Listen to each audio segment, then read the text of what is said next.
Historia de Moisés como nunca se ha contado. En las páginas polvorientas de la historia antigua, entre los jeroglíficos del poderoso Egipto y las tradiciones orales del pueblo hebreo, emerge una figura que trasciende el tiempo y las culturas. Bienvenido a Oración Sonora. Este es un espacio sagrado donde unimos nuestras voces y corazones para reflexionar, fortalecer nuestra fe y acercarnos más a Dios. Hoy quiero invitarte a que respires profundo, te relajes y abras tu corazón. Porque cada palabra que escucharás está pensada para inspirarte, darte esperanza y recordarte que nunca estás solo. Si este mensaje toca tu corazón, no olvides suscribirte, darle like y activar la campanita, para que juntos sigamos creciendo en fe y amor. Ahora, acompáñame en esta poderosa reflexión y oración. Su nombre resuena en los corazones de millones, atraviesa continentes y generaciones, y su legado permanece vivo después de más de 3 milenios. Moisés. Un nombre que evoca imágenes de poder divino, de liberación, de liderazgo y de una intimidad con lo sagrado que pocos han experimentado. Pero hoy queremos adentrarnos en la historia de este hombre extraordinario desde una perspectiva diferente, más íntima, más humana, más cercana a nuestros propios corazones y luchas. Esta no es solo la historia de un libertador político o de un legislador antiguo. Es la historia de un alma humana en su encuentro más profundo con el misterio divino. Es la historia de cómo Dios toma a un hombre común, con todas sus dudas, temores y limitaciones, y lo transforma en un instrumento de liberación no solo para una nación, sino para toda la humanidad. En estos próximos minutos, caminaremos junto a Moisés por los senderos del desierto, subiremos con él a la cima del Sinaí, y descubriremos cómo su historia sigue hablando a nuestras vidas hoy. Porque la historia de Moisés no es solo historia antigua, es profecía viva, es espejo del alma, es invitación a nuestro propio encuentro con lo divino. El niño salvado de las aguas. Había una época en que el pueblo de Dios vivía bajo el peso de la esclavitud más cruel. En la tierra de Egipto, donde una vez José había sido segundo después de Faraón, ahora los descendientes de Jacob gemían bajo el látigo de capataces despiadados. Y en medio de esta oscuridad, cuando parecía que Dios había olvidado las promesas hechas a Abraham, Isaac y Jacob, nace un niño. Pero este no es un nacimiento ordinario. Jocabed, la madre de Moisés, ve en su hijo algo especial. Éxodo 2,2 nos dice que vio que era hermoso, pero la palabra hebrea tov significa mucho más que belleza física, significa bueno, agradable a Dios, especial. Esta madre, con el corazón de una profetisa, reconoce que en sus brazos sostiene un instrumento divino. Reflexionemos por un momento en la fe extraordinaria de esta mujer. Cuando el decreto de muerte pende sobre todos los niños hebreos, cuando la supervivencia misma parece imposible, ella se atreve a creer que Dios tiene un plan. Durante 3 meses esconde a su hijo, arriesgando su propia vida y la de su familia. ¡Qué imagen tan poderosa de la fe que se aferra a la esperanza contra toda esperanza! Y luego viene el momento más desgarrador y al mismo tiempo más hermoso de la historia, el momento en que Jocabed debe soltar a su hijo. Teje una cesta de juncos, la impermeabiliza con brea y betún, y coloca en ella a su tesoro más preciado. Lo deposita entre los juncos del río Nilo, el mismo río que se había convertido en tumba para tantos niños hebreos. Pero hay algo profundamente simbólico en esta acción. El agua, que en el decreto del faraón representa muerte, en las manos de Dios se convierte en medio de salvación. La misma agua que debía destruir al niño hebreo, lo lleva directamente al corazón del palacio real. Dios transforma el instrumento de destrucción en vehículo de liberación. Cuando la hija de faraón encuentra al niño llorando entre los juncos, algo se mueve en su corazón. Reconoce inmediatamente que es un niño hebreo, pero en lugar de cumplir el decreto de su padre, se compadece de él. En este momento vemos cómo Dios puede tocar incluso los corazones en el palacio del opresor. Y aquí aparece Miriam, la hermana valiente que ha estado vigilando desde la distancia.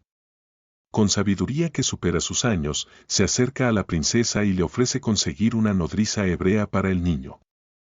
Así, milagrosamente, Moisés regresa a los brazos de su madre biológica, pero ahora protegido por el poder real. ¿Qué nos enseña esta parte de la historia?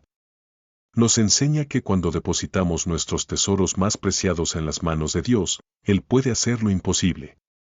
Nos enseña que a veces el acto más grande de fe es el acto de soltar, de confiar, de permitir que Dios obre aun cuando no entendemos su plan. Cada uno de nosotros ha tenido momentos de cestas de juncos en nuestras vidas. Momentos cuando hemos tenido que colocar nuestros sueños, nuestros hijos, nuestros proyectos más queridos en las aguas turbulentas de la incertidumbre, confiando en que el mismo Dios que salvó a Moisés puede transformar nuestras aguas de amenaza en ríos de bendición. La princesa egipcia le da el nombre Moisés, que significa sacado de las aguas. Pero en hebreo, el nombre también puede significar el que saca, profetizando así el destino del niño. Así como él fue sacado de las aguas, él sacará a su pueblo de la esclavitud. Oh, querido amigo que me escuchas, si hoy te encuentras en aguas turbulentas, si sientes que las corrientes de la vida amenazan con arrastrarte, recuerda la historia del niño Moisés. El mismo Dios que convirtió las aguas de muerte en aguas de vida, que transformó la amenaza en protección, que llevó al niño hebreo al corazón mismo del poder egipcio, ese mismo Dios está contigo hoy. El príncipe que eligió el sufrimiento. 40 años pasan en el silencio de las Escrituras. 40 años durante los cuales Moisés crece en el palacio de Faraón, educado en toda la sabiduría de Egipto, instruido en las artes de la guerra, versado en la escritura jeroglífica, conocedor de los misterios de la corte real. Esteban nos dice en Hechos 7,22 que fue instruido en toda la sabiduría de los egipcios y era poderoso en sus palabras y obras. Pero en el corazón de este príncipe adoptivo late un pulso diferente. A pesar de la comodidad del palacio, a pesar de los privilegios de la realeza, algo en su interior lo conecta con el sufrimiento de su pueblo.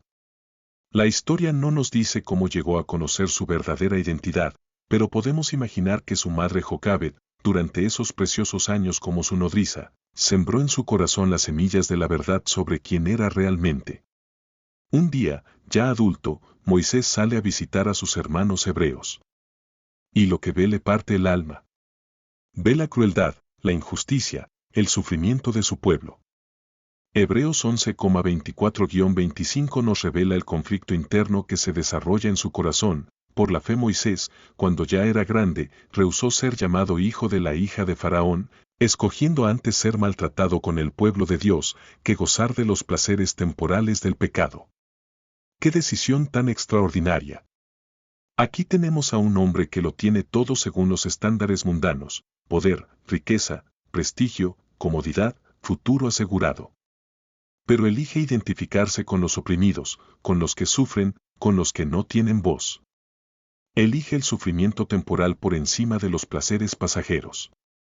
Y entonces sucede el incidente que cambia todo. Ve a un egipcio golpeando brutalmente a un hebreo, su hermano en sangre y en sufrimiento. La injusticia es tan flagrante, la crueldad tan evidente, que algo explota en el corazón de Moisés. Mira a un lado y otro, y al no ver a nadie, mata al egipcio y esconde su cuerpo en la arena. Muchos han criticado esta acción de Moisés, y es cierto que el homicidio no era la manera que Dios tenía preparada para la liberación de su pueblo. Pero miremos más profundamente. En este acto impulsivo vemos el corazón de un hombre que no puede tolerar la injusticia, que se identifica tan profundamente con el sufrimiento de su pueblo que está dispuesto a arriesgar todo por defenderlo. El día siguiente, cuando sale nuevamente, encuentra a dos hebreos peleando entre sí. Con corazón de mediador, trata de intervenir, pero recibe una respuesta que debe haberle dolido profundamente: ¿quién te ha puesto por príncipe y juez sobre nosotros? ¿Piensas matarme como mataste al egipcio? En ese momento, Moisés se da cuenta de que su acto ha sido descubierto y que su vida está en peligro. Pero más doloroso aún debe haber sido darse cuenta de que su propio pueblo no lo reconoce como su libertador. Aquellos por quienes había sacrificado todo, lo rechazan. Cuando Faraón se entera del incidente, busca matar a Moisés y éste se ve obligado a huir. De príncipe a fugitivo en un solo día. De palacio a desierto. De poder a pobreza. De gloria a exilio. Pero hay algo hermoso en esta aparente caída. Moisés está aprendiendo una lección fundamental: la liberación verdadera no viene por la fuerza humana, no viene por la violencia, no viene por los métodos del mundo. Dios tiene otros planes, otros métodos, otros tiempos. En su huida, Moisés llega a la tierra de Madián. Aquí, junto a un pozo, encontramos una escena que nos recuerda las historias de los patriarcas. Ve a unas jóvenes pastoras siendo molestadas por otros pastores y nuevamente su corazón de justicia se activa. Pero esta vez actúa con sabiduría, ayudando a las mujeres sin violencia innecesaria. Esta acción lo lleva a la casa de Jetro, sacerdote de Madián, quien le da refugio y posteriormente le da a su hija Séfora por esposa. Moisés, quien una vez tuvo todo el poder de Egipto a su disposición, ahora se convierte en pastor de ovejas en el desierto. ¿Qué lecciones profundas emerge de esta parte de la historia? Primero, que Dios a menudo permite que pasemos por experiencias de pérdida y despojo para prepararnos para su propósito mayor. Segundo, que la verdadera grandeza se mide no por lo que alcanzamos, sino por lo que estamos dispuestos a sacrificar por amor a otros.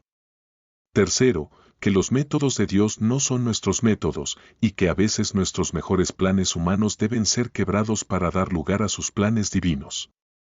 Amigo que me escuchas, quizás hoy te sientes como Moisés en el desierto. Quizás has tomado decisiones que creías correctas pero que han resultado en pérdida y dolor. Quizás has tratado de ayudar y has sido rechazado. Quizás te sientes exiliado de tus sueños y propósitos. Recuerda que el desierto no es un lugar de castigo, sino de preparación.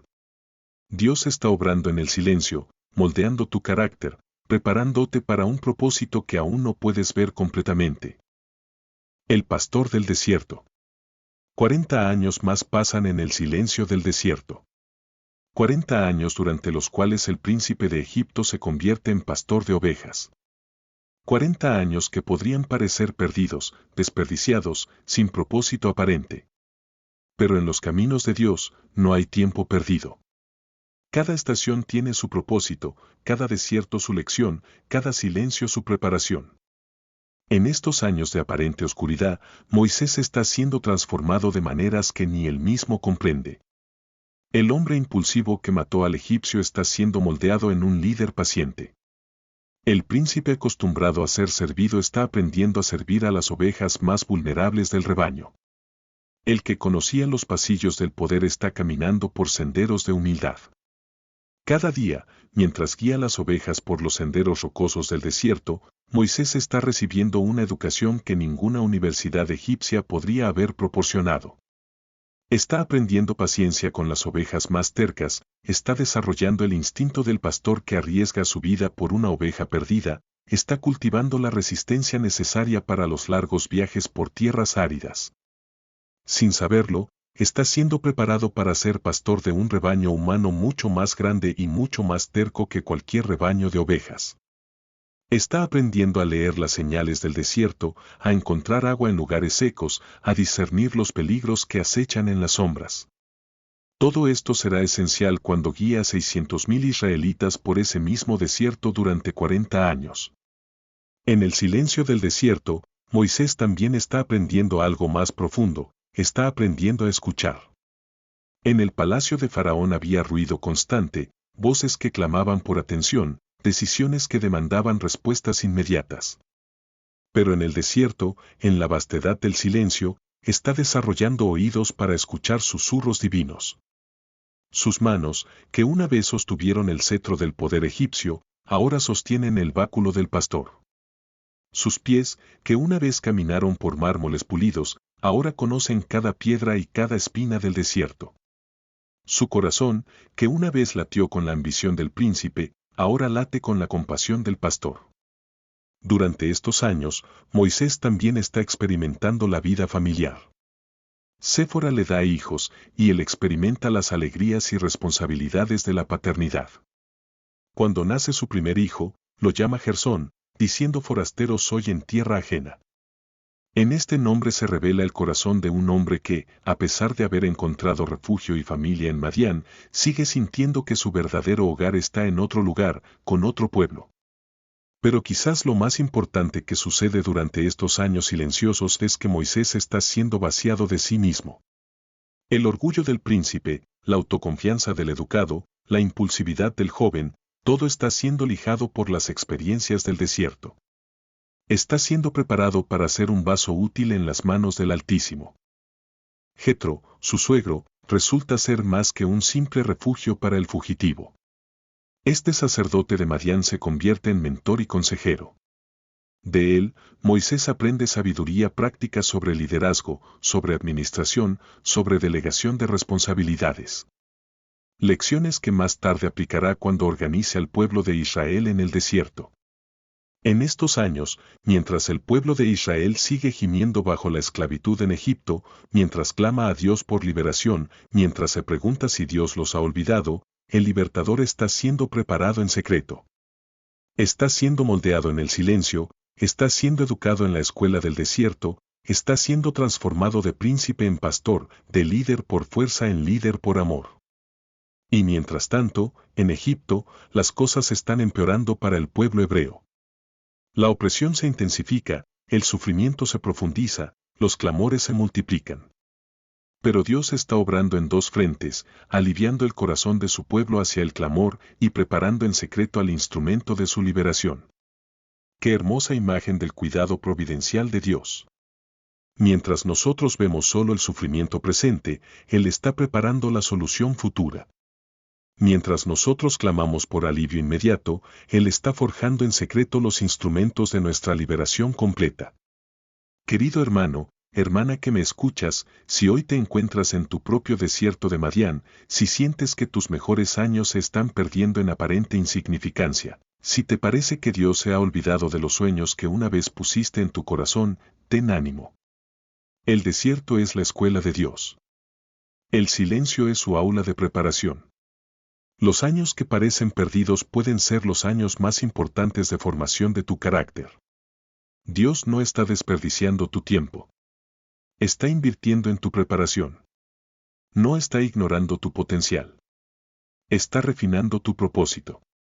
No ha olvidado su plan para tu vida. Está perfeccionando los detalles de tu destino. El encuentro con lo divino.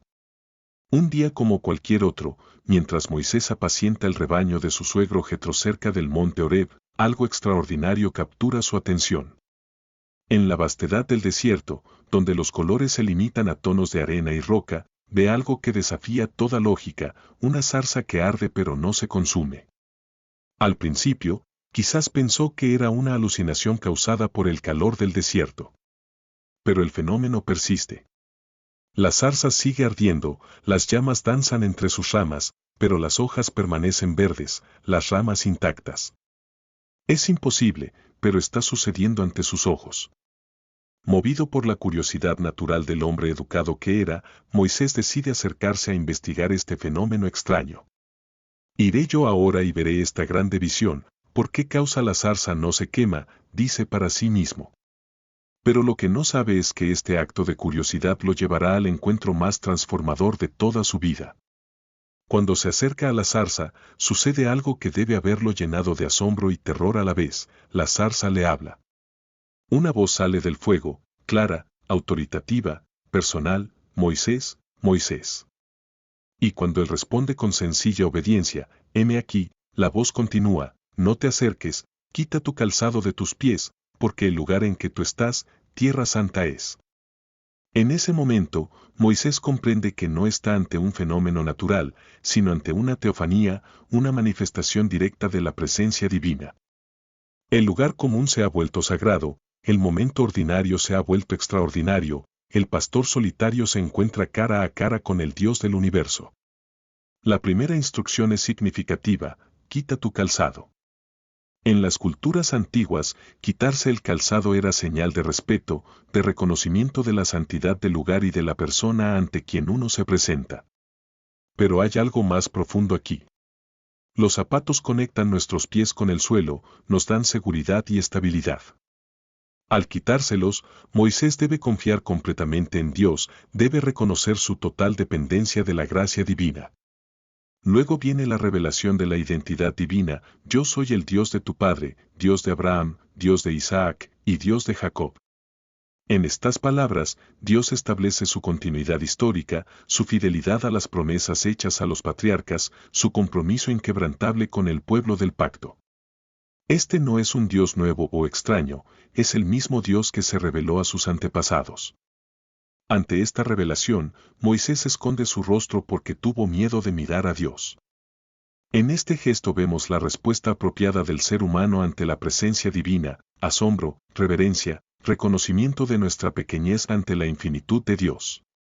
Pero Dios no se ha manifestado solo para aterrorizar a Moisés. Tiene un propósito específico, una misión que revelar. Bien he visto la aflicción de mi pueblo que está en Egipto, y he oído su clamor a causa de sus exactores, pues he conocido sus angustias. En estas palabras se revela el corazón compasivo de Dios, su preocupación por el sufrimiento de su pueblo, su conocimiento íntimo de cada dolor y cada lágrima. El Dios que se revela en la zarza ardiente no es un Dios distante e indiferente, sino un Dios que ve, que oye, que conoce, que se conmueve por el sufrimiento humano. Es un Dios que no puede permanecer indiferente ante la injusticia y la opresión. Y luego viene la misión: ven, por tanto, ahora, y te enviaré a Faraón, para que saques a mi pueblo, los hijos de Israel, de Egipto. Después de 40 años de aparente silencio, después de décadas de aparente inactividad divina, finalmente llega el momento de la liberación. Y Moisés, el pastor de ovejas, es elegido como el instrumento de esta liberación. Pero la respuesta de Moisés revela cuánto ha cambiado durante estos años en el desierto. El joven impulsivo que mató al egipcio ahora responde con humildad y temor: ¿quién soy yo para que vaya a Faraón y saque a los hijos de Israel de Egipto? Ya no hay arrogancia principesca, sino reconocimiento de su propia insuficiencia para tan grande tarea. Dios responde a sus temores con una promesa: ve, porque yo estaré contigo. La suficiencia no está en Moisés, sino en Dios que lo envía. El poder no reside en el mensajero, sino en aquel que lo comisiona. La garantía del éxito no está en las habilidades humanas, sino en la presencia divina. Cuando Moisés pregunta qué nombre debe dar cuando el pueblo pregunte quién lo envía, recibe una de las revelaciones más profundas de toda la Escritura: yo soy el que soy. En hebreo, Eye, un nombre que habla de la existencia absoluta, eterna, inmutable de Dios. Un nombre que declara que Dios no depende de nada ni de nadie para su existencia, que Él es la fuente y fundamento de toda realidad. Este encuentro en la zarza ardiente marca un antes y un después en la vida de Moisés y en la historia del pueblo de Dios. Aquí nace el libertador, aquí se comisiona al profeta, aquí se revela el plan divino para la redención de Israel. Hermano, hermana que me escuchas, quizás hoy Dios está buscando captar tu atención a través de alguna zarza ardiente en tu vida.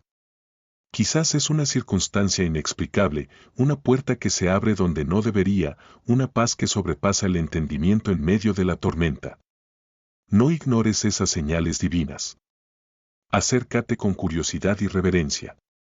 Quítate los zapatos de tu autosuficiencia y prepárate para un encuentro que puede cambiar el curso de tu vida. Dios sigue hablando hoy. Sigue llamando siervos para su obra. Sigue buscando instrumentos humanos dispuestos para sus propósitos divinos.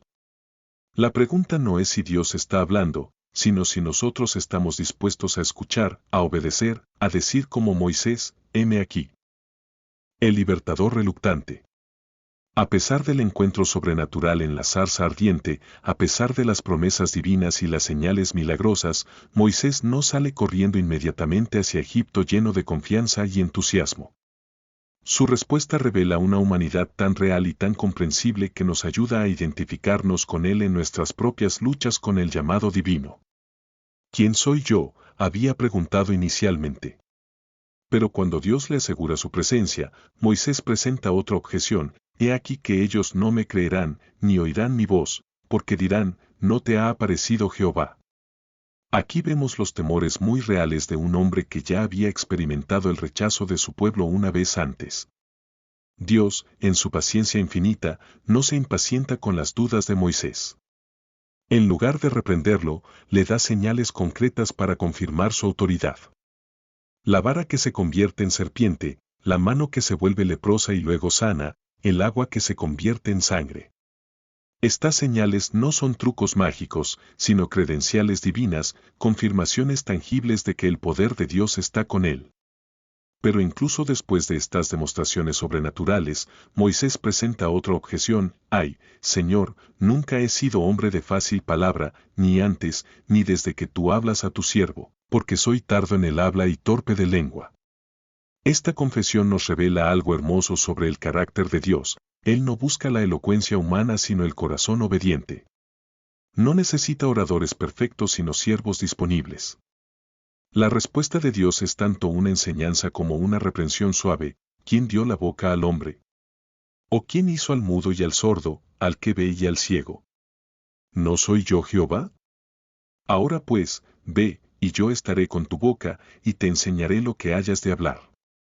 Dios le recuerda que Él es el creador de todas las capacidades humanas y que puede suplir cualquier deficiencia. Pero Moisés, en su honestidad casi brutalmente transparente, hace una última súplica: «Ay, Señor, envía, te ruego, por medio del que debes enviar». En otras palabras, por favor, envía a otro. Esta es quizás la oración más honesta jamás registrada en las Escrituras, la súplica de un hombre que simplemente no se siente calificado para la tarea que Dios le está encomendando.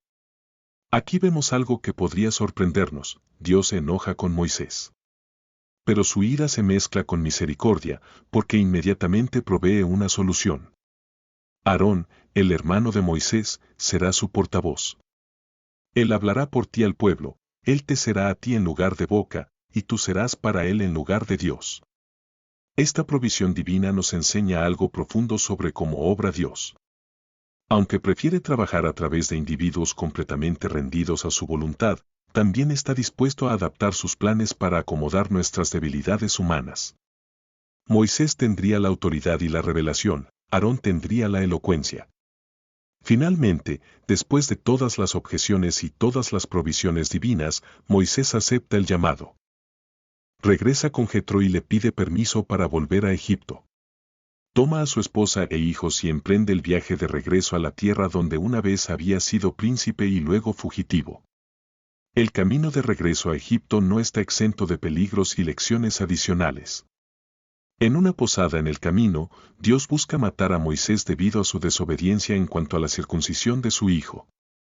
Séfora, actuando con rapidez y sabiduría, circuncida a su hijo y toca los pies de Moisés con el prepucio, diciendo: «A la verdad tú me eres un esposo de sangre». Esta experiencia enseña a Moisés que el líder del pueblo del pacto debe estar él mismo en plena obediencia a los términos del pacto. Mientras tanto, Dios habla a Aarón en Egipto, diciéndole que vaya al desierto a encontrarse con su hermano. Después de 40 años de separación, los hermanos se reencuentran en el monte de Dios. El encuentro debe haber sido profundamente emotivo. Aarón escucha de labios de Moisés todo lo que Dios le ha dicho y ve todas las señales que Dios le ha dado. Juntos regresan a Egipto y reúnen a los ancianos de Israel. Aarón habla las palabras que Dios había dado a Moisés, y Moisés hace las señales delante del pueblo. La respuesta es inmediata y poderosa, y el pueblo creyó, y oyendo que Jehová había visitado a los hijos de Israel, y que había visto su aflicción, se inclinaron y adoraron. ¡Qué momento tan hermoso! Después de 400 años de silencio, después de décadas de aparente abandono, finalmente el pueblo escucha que Dios ha visto su aflicción y que ha llegado el tiempo de su liberación. Las lágrimas que habían sido sembradas en dolor ahora serían cosechadas en gozo. Pero la aceptación del pueblo es solo el primer paso. Ahora viene el enfrentamiento con el poder de Faraón, la demostración de que el Dios de Israel es superior a todos los dioses de Egipto, la batalla espiritual que se manifestará en confrontación política y social. Querido hermano, hermana que me escuchas, quizás hoy Dios te está llamando a algo que te parece imposible. Quizás, como Moisés, te sientes inadecuado, no calificado, temeroso del fracaso o del rechazo. Ten ánimo. Dios no te está llamando porque seas perfecto, sino porque Él es perfecto. No te está comisionando porque tengas todas las habilidades, sino porque Él tiene todo el poder. Las objeciones de Moisés no anularon el llamado de Dios, simplemente revelaron las áreas donde Dios necesitaba trabajar en él y a través de él. Tus temores y dudas no descalifican el propósito de Dios para tu vida, simplemente le dan oportunidad de demostrar su suficiencia en tu insuficiencia. Dios puede tomar tu debilidad y convertirla en fortaleza, tu temor y transformarlo en fe, tu reticencia y moldearla en obediencia gozosa. Lo que importa no es cuán capaz te sientes, sino cuán disponible estás para que Él obre a través de ti. El guía en el desierto. La liberación de Egipto había sido milagrosa, sobrenatural, indiscutible. Las 10 plagas habían quebrado el orgullo de Faraón, el paso del Mar Rojo había sido un despliegue asombroso del poder divino, y la destrucción del ejército egipcio había sellado definitivamente la libertad del pueblo. Pero ahora, en la vastedad del desierto del Sinaí, comenzaba una fase completamente diferente del liderazgo de Moisés. Guiar a 600.000 hombres, sin contar mujeres y niños, a través del desierto, no era simplemente una cuestión de conocer las rutas comerciales o encontrar fuentes de agua. Era un desafío logístico de proporciones monumentales, un ejercicio de paciencia sobrehumana y una prueba constante de fe tanto para el líder como para el pueblo. En el desierto, Moisés se convierte en algo más que un libertador, se convierte en pastor, juez, mediador, intercesor y a veces en la única barrera entre el pueblo y la ira divina.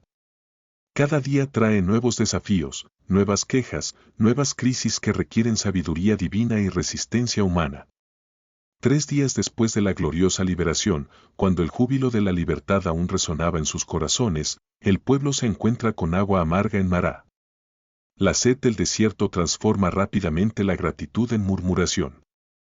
¿Qué hemos de beber?, claman al hombre que acababa de librarlos de la esclavitud. Moisés, enfrentando su primera crisis como líder en el desierto, clama a Dios, quien le muestra un árbol que, al ser echado en las aguas, las endulza. Esta experiencia en Mará establece un patrón que se repetirá una y otra vez durante los 40 años en el desierto: crisis, murmuración, intercesión de Moisés, intervención divina y provisión milagrosa. Cada crisis es una oportunidad para que el pueblo aprenda a confiar en Dios, y cada intervención divina es una demostración de su fidelidad inquebrantable. La provisión del maná es quizás el milagro más sostenido en toda la historia bíblica. Durante 40 años, 6 días a la semana, Dios alimenta a todo el pueblo con pan del cielo. Pero incluso este milagro cotidiano se convierte en fuente de quejas. El pueblo se cansa del maná, anhela la comida de Egipto, y se olvida convenientemente de que esa comida venía acompañada de látigos y cadenas. Moisés, quien debe mediar constantemente entre un pueblo quejumbroso y un Dios santo, experimenta el peso aplastante del liderazgo. En Números 11, su frustración alcanza un punto crítico: no puedo yo solo soportar a todo este pueblo, que me es pesado en demasía. Y si así lo haces tú conmigo, yo te ruego que me des muerte, si he hallado gracia en tus ojos, y que yo no vea mi mal. Esta oración desesperada nos revela la humanidad profunda de Moisés. No es un superhéroe sin emociones, sino un hombre real enfrentando presiones reales que amenazan con quebrantarlo. Su honestidad brutal con Dios es tanto conmovedora como instructiva. Nos enseña que es posible ser fiel a Dios y al mismo tiempo luchar con los desafíos que Él permite en nuestras vidas. Dios responde a la crisis de Moisés con una solución práctica: la distribución del liderazgo. 70 ancianos son elegidos para compartir la carga, y el espíritu que está sobre Moisés es compartido con ellos. Esta no es una dilución del poder de Moisés, sino una multiplicación de la efectividad del liderazgo. La rebelión de Coré, Datán y Abiram representa quizás el desafío más directo a la autoridad de Moisés.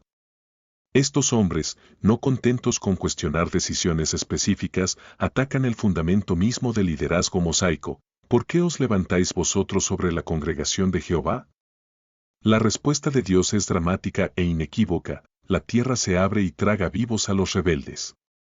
Pero incluso después de esta demostración sobrenatural del respaldo divino a Moisés, el pueblo murmura: vosotros habéis dado muerte al pueblo de Jehová. La incredulidad humana parece no tener límites, y la paciencia de Moisés es probada una y otra vez. A través de todas estas experiencias, Moisés está aprendiendo lecciones profundas sobre el liderazgo que solo pueden aprenderse en el crisol de la experiencia. Está aprendiendo que liderar al pueblo de Dios es tanto un privilegio como una carga, tanto un honor como un sufrimiento, tanto una bendición como una cruz. Está aprendiendo que el verdadero liderazgo requiere no solo visión para ver el destino, sino paciencia para caminar con aquellos cuya fe es débil y cuya visión es limitada. Está aprendiendo que ser líder del pueblo de Dios significa estar dispuesto a interceder por ellos incluso cuando no lo merecen, a amarlos incluso cuando lo rechazan, a perseverar con ellos incluso cuando lo decepcionan. En una de las intercesiones más hermosas y poderosas de toda la Escritura, cuando Dios amenaza con destruir al pueblo después del incidente del becerro de oro, Moisés se coloca literalmente entre Dios y el pueblo. Que perdones ahora su pecado, y si no, ráeme ahora de tu libro que has escrito. Prefiere ser borrado del libro de Dios antes que ver la destrucción de su pueblo. Este corazón de pastor, esta disposición al sacrificio personal por el bien de otros, es lo que convierte a Moisés en uno de los líderes más grandes de la historia. No es su elocuencia, no es su educación egipcia, no son sus milagros, sino su amor sacrificial por el pueblo que Dios le ha encomendado. Amigo que me escuchas, si Dios te ha puesto en posición de liderazgo, sea en tu familia, en tu iglesia, en tu trabajo o en tu comunidad, recuerda el ejemplo de Moisés. El verdadero liderazgo no se trata de posición o poder, sino de servicio y sacrificio. No se trata de ser servido, sino de servir. No se trata de buscar la gloria personal, sino de buscar el bien de aquellos que están bajo tu cuidado. Y si hoy te sientes abrumado por las responsabilidades que Dios ha puesto sobre ti, recuerda que el mismo Dios que sostuvo a Moisés durante 40 años en el desierto puede sostenerte a ti en tu desierto. Él está dispuesto a compartir la carga, a proveer ayudadores, a darte la gracia suficiente para cada día. El legislador y mediador. En el tercer mes después de la salida de Egipto, el pueblo de Israel llega al desierto del Sinaí y acampa frente al monte que cambiaría para siempre la historia de la humanidad. Aquí, en este lugar desolado y aparentemente insignificante, Dios está a punto de establecer un pacto que definirá no solo la identidad del pueblo de Israel, sino que establecerá principios de justicia, moralidad y adoración que influenciarán al mundo entero. Moisés sube al monte, y Dios le da un mensaje para el pueblo: vosotros visteis lo que hice a los egipcios, y como os tomé sobre alas de águilas, y os he traído a mí. Ahora, pues, si diereis oído a mi voz, y guardareis mi pacto, vosotros seréis mi especial tesoro sobre todos los pueblos, porque toda la tierra es mía. Y vosotros me seréis un reino de sacerdotes, y gente santa. Estas palabras revelan el corazón del plan divino. No se trata simplemente de librar a un pueblo de la esclavitud física, sino de crear una nación que sirva como puente entre Dios y toda la humanidad. Israel será un reino de sacerdotes, un pueblo intermediario que muestre al mundo cómo es vivir en relación correcta con el Creador. La respuesta del pueblo es unánime: todo lo que Jehová ha dicho, haremos. Pero estas palabras, pronunciadas con sinceridad en el momento, pronto serán probadas por la realidad de la obediencia práctica. Dios instruye al pueblo que se consagre durante 3 días, que lave sus vestidos, que se prepare para un encuentro divino sin precedentes. El tercer día, al rayar el alba, el monte Sinaí se convierte en el escenario de una teofanía que llena de terror y asombro a toda la congregación. Truenos y relámpagos, una nube espesa sobre el monte, sonido de bocina muy fuerte, fuego y humo, terremotos que hacen temblar todo el monte. La descripción bíblica del descenso de Dios al Sinaí es tan dramática que resulta casi imposible imaginar la impresión que debe haber causado en los corazones de los israelitas. En medio de esta manifestación sobrenatural de poder divino, Dios llama a Moisés a subir al monte. Solo él puede acercarse a la presencia divina, el pueblo debe permanecer a distancia. Esta separación no es arbitraria, sino que refleja la realidad espiritual. La santidad de Dios es tal que la humanidad caída no puede acercarse sin mediación. Y así nace el papel de Moisés como mediador. Él se convierte en el puente entre Dios y el pueblo, el que recibe la revelación divina y la transmite a la congregación, el que lleva las peticiones del pueblo ante Dios y trae las respuestas divinas al pueblo. En la cima del monte, envuelto en la nube de la gloria divina, Moisés recibe lo que se conocería como los 10 mandamientos, pero que en hebreo se llaman simplemente las 10 palabras. Estas no son meras sugerencias o consejos sabios, son la expresión fundamental de la voluntad de Dios para la humanidad.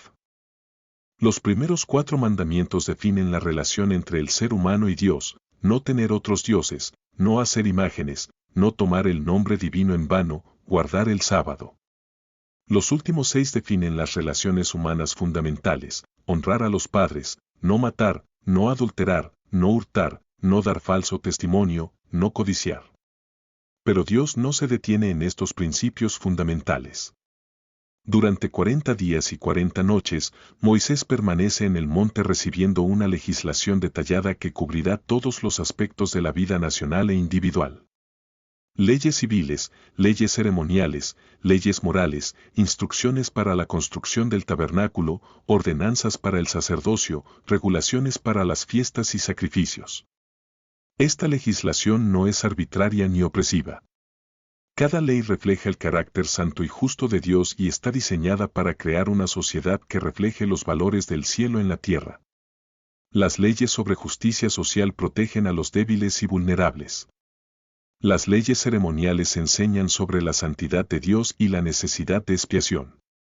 Las leyes morales establecen estándares de conducta que honran tanto a Dios como al prójimo. Mientras Moisés está en el monte recibiendo estas revelaciones gloriosas, abajo en el campamento está ocurriendo una tragedia espiritual. El pueblo, impaciente por la larga ausencia de su líder, presiona a Aarón para que les haga dioses que vayan delante de ellos. Aarón, en un momento de terrible debilidad de liderazgo, accede a su petición y forja un becerro de oro. La ironía es devastadora. Mientras Dios está dando mandamientos que prohíben la idolatría, el pueblo está creando un ídolo.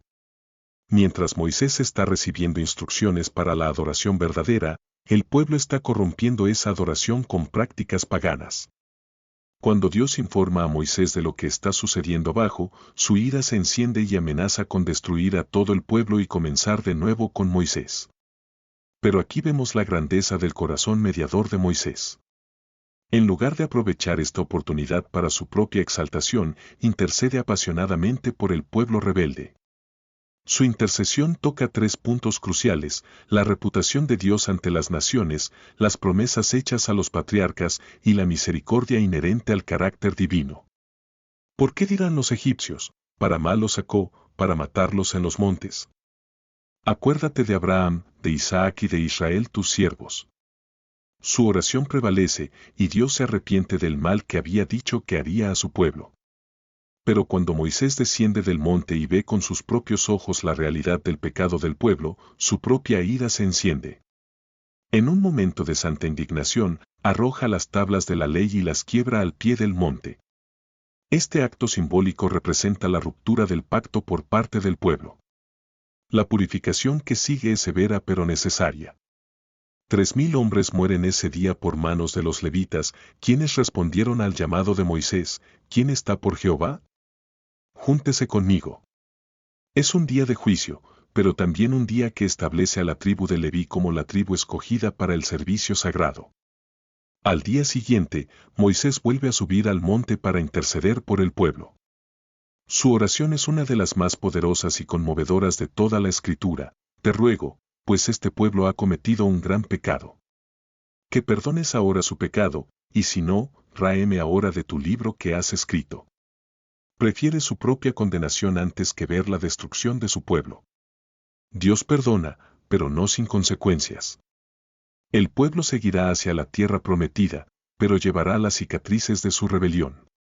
Y Moisés tendrá que subir nuevamente al monte para recibir otras tablas de la ley, porque el pacto, aunque quebrado por la infidelidad humana, será restaurado por la gracia divina. Querido hermano, hermana que me escuchas, en la historia de Moisés como legislador y mediador vemos prefigurado el ministerio de nuestro gran sumo sacerdote y mediador, Jesucristo. Así como Moisés se interpuso entre Dios y el pueblo, Cristo se interpone entre Dios y nosotros. Así como Moisés estuvo dispuesto a ser borrado del libro por amor a su pueblo, Cristo fue borrado de la tierra por amor a nosotros.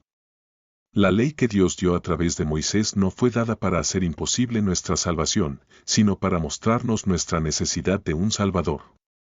No fue dada para aplastarnos con su peso, sino para guiarnos hacia la gracia.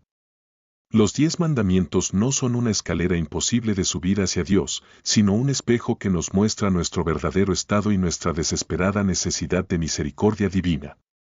Pero también aprendemos del ejemplo de Moisés que aquellos que han recibido gracia tienen la responsabilidad de interceder por otros. Como Moisés se colocó en la brecha entre Dios y el pueblo rebelde, nosotros somos llamados a interceder por un mundo que no conoce el amor de Dios. El hombre que vio la gloria. Después del incidente del becerro de oro, después de la intercesión poderosa, después del perdón divino y la restauración del pacto, algo profundo ha cambiado en la relación entre Moisés y Dios.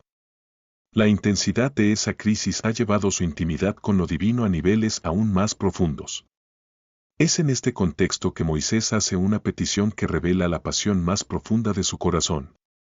No pide riquezas, no pide poder adicional, no pide una tarea más fácil. Su petición es simple pero profunda: te ruego que me muestres tu gloria. Esta no es la súplica de un turista espiritual buscando experiencias emocionales. Es el clamor de un alma que ha caminado tan cerca de Dios que ya no puede estar satisfecha con nada menos que la presencia divina misma. Es la oración de alguien que ha probado la intimidad con lo sagrado y que anhela una revelación aún más completa. La respuesta de Dios es tanto una concesión como una limitación: yo haré pasar todo mi bien delante de tu rostro, y proclamaré el nombre de Jehová delante de ti. Pero no podrás ver mi rostro, porque no me verá hombre, y vivirá. Dios está dispuesto a revelar su gloria, pero dentro de los límites que la humanidad finita puede soportar. Dios instruye a Moisés que se coloque en una hendidura de la peña, y promete cubrirlo con su mano mientras pasa su gloria. Después apartaré mi mano, y verás mis espaldas, mas no se verá mi rostro. Es una imagen hermosa y tierna, el Dios Todopoderoso protegiendo con su propia mano a su siervo de una gloria que, aunque gloriosa, sería letal para la humanidad caída. Cuando llega el momento de esta revelación suprema, Dios no solo muestra su gloria sino que proclama su nombre: Jehová. Jehová, fuerte, misericordioso y piadoso, tardo para la ira, y grande en misericordia y verdad, que guarda misericordia a millares, que perdona la iniquidad, la rebelión y el pecado, y que de ningún modo tendrá por inocente al malvado. Esta proclamación del nombre divino es quizás la revelación más completa del carácter de Dios en todo el Antiguo Testamento. No es primariamente una revelación de poder, aunque ciertamente incluye poder. Es una revelación de carácter moral, de compasión, de justicia equilibrada con misericordia. La respuesta de Moisés es inmediata y apropiada: se apresuró a inclinarse a tierra y adoró. Ante la revelación de la gloria divina, la única respuesta posible es la adoración. Y desde esa posición de adoración, intercede una vez más por el pueblo: si ahora he hallado gracia en tus ojos, oh Señor, vaya ahora el Señor en medio de nosotros. Esta experiencia transforma a Moisés de manera visible y permanente. Cuando desciende del monte después de este encuentro, su rostro resplandece con tal intensidad que el pueblo no puede mirarlo. La gloria de Dios ha dejado una marca física en el hombre que se atrevió a pedir ver esa gloria. Moisés debe usar un velo para cubrir su rostro cuando habla con el pueblo, quitándoselo solo cuando entra en la presencia de Dios. Este resplandor no es simplemente un fenómeno sobrenatural, es un símbolo profundo de lo que sucede cuando un ser humano pasa tiempo en la presencia de Dios. Nos volvemos radiantes con su gloria. Durante los años que siguen, Moisés continúa subiendo al monte para recibir revelaciones adicionales. Recibe instrucciones detalladas para la construcción del tabernáculo, ordenanzas para el sacerdocio, leyes para la vida comunitaria y profecías sobre el futuro del pueblo. Cada encuentro lo transforma más, cada revelación lo acerca más al corazón de Dios. Pero quizás lo más notable de Moisés no es solo que vio la gloria de Dios, sino cómo esa visión afectó su vida diaria. No se convierte en un místico aislado, perdido en contemplaciones espirituales.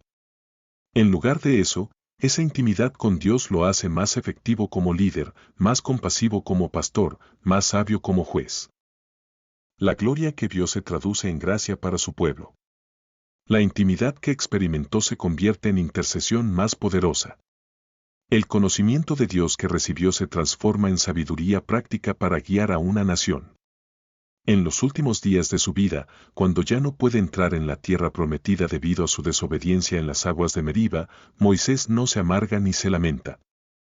En lugar de eso, sube al monte Nebo y desde allí contempla la tierra que su pueblo heredará. Dios le muestra toda la tierra prometida, desde Dan hasta Berseba, desde el mar hasta el desierto. Y allí, en el monte, a la vista de la promesa cumplida, Moisés muere. La Escritura dice que murió allí Moisés siervo de Jehová, en la tierra de Moab, conforme al dicho de Jehová. Y lo enterró en el valle, en la tierra de Moab, enfrente de Bet-peor, y ninguno conoce el lugar de su sepultura hasta hoy. Incluso en su muerte, Moisés es único. Dios mismo lo entierra, y el lugar de su sepultura permanece oculto. No habrá peregrinajes a su tumba, no habrá adoración de sus restos. Hasta en esto, Moisés dirige la atención hacia Dios y no hacia sí mismo. La Escritura resume su vida con palabras que resuenan a través de los siglos, y nunca más se levantó profeta en Israel como Moisés, a quien haya conocido Jehová cara a cara. Esa intimidad con Dios, esa amistad divina, es lo que define su legado más que todos sus milagros y logros. Querido amigo que me escuchas, la historia de Moisés nos invita a nuestro propio encuentro con la gloria de Dios. Aunque no podemos ver su rostro como Moisés anheló hacerlo, podemos conocer su corazón a través de Cristo, quien es el resplandor de su gloria y la imagen misma de su sustancia. La pasión que ardía en el corazón de Moisés por ver la gloria de Dios debe arder también en nuestros corazones. No debemos contentarnos con una religión superficial o con experiencias espirituales de segunda mano.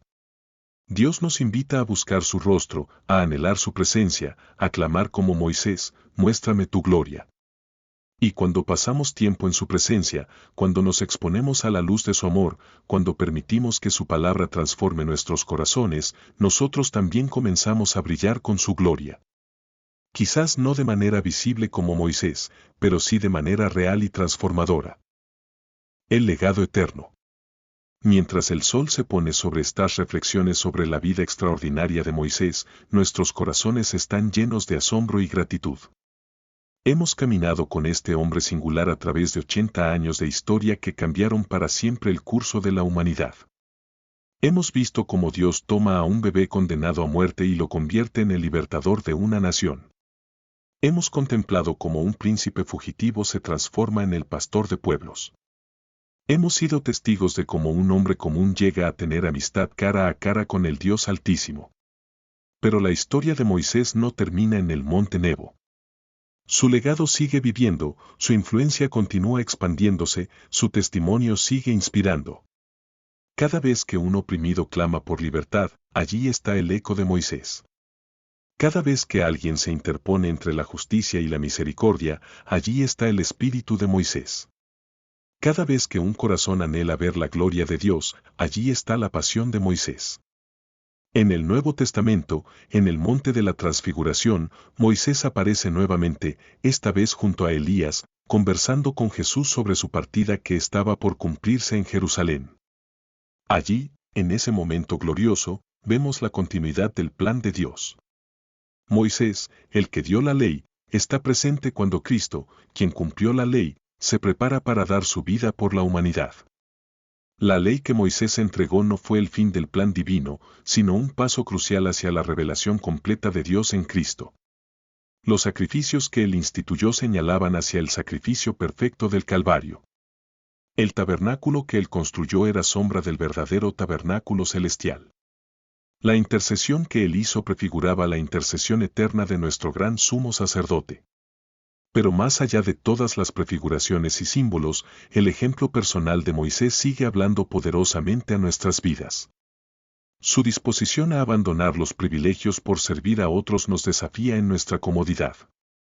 Su perseverancia en medio de la oposición nos fortalece en nuestras luchas. Su intimidad con Dios nos inspira en nuestra búsqueda espiritual. En un mundo que a menudo parece dominado por la injusticia, recordamos que el mismo Dios que vio la aflicción de Israel en Egipto ve también nuestras aflicciones hoy.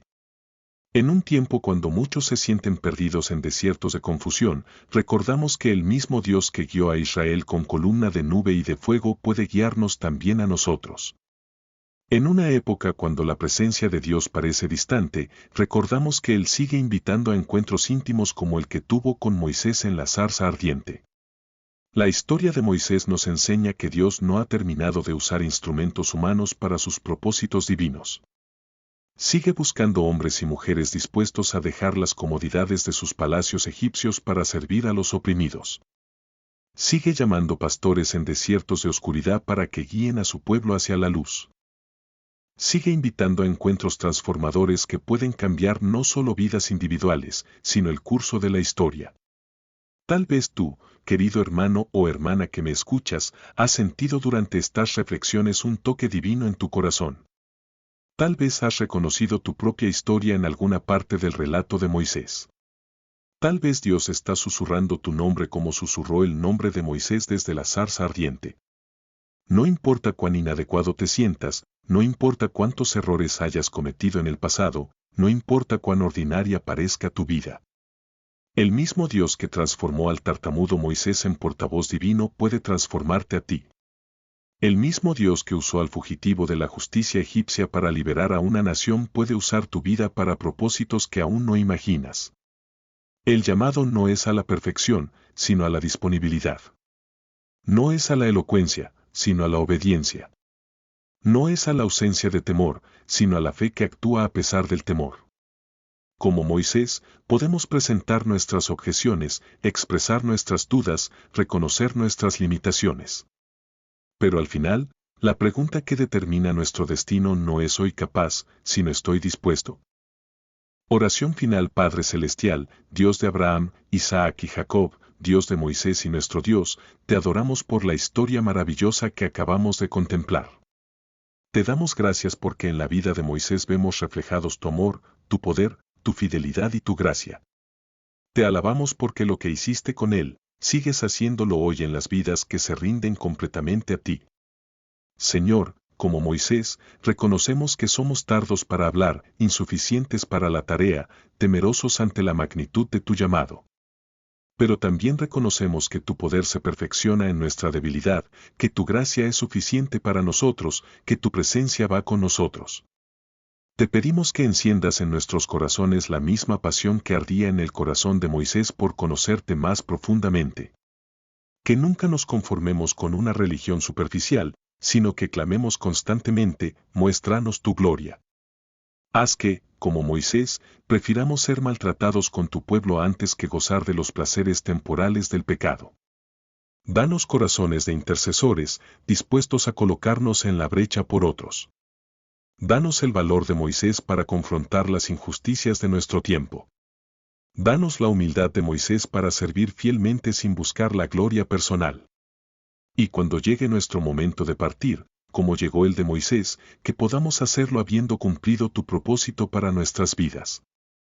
Que podamos decir con el apóstol Pablo, he peleado la buena batalla, he acabado la carrera, he guardado la fe. Hasta ese día, Señor, úsanos como usaste a Moisés. Toma nuestras vidas ordinarias y hazlas extraordinarias para tu gloria. Toma nuestras debilidades y conviértelas en fortalezas para tu reino. Toma nuestros temores y transfórmalos en fe activa. Te lo pedimos en el nombre de Jesús, quien es el profeta mayor que Moisés, el libertador definitivo, el mediador perfecto entre Dios y los hombres. Amén.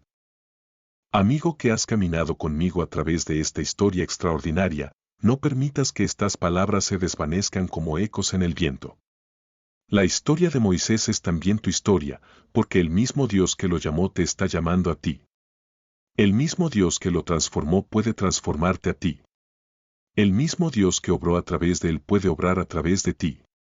Tal vez hoy es tu día de la zarza ardiente. Tal vez este es tu momento de escuchar la voz divina que dice, he visto la aflicción de mi pueblo, he oído su clamor, y he descendido para librarlos. Ven ahora, pues, y te enviaré. No respondas con excusas. No digas quién soy yo.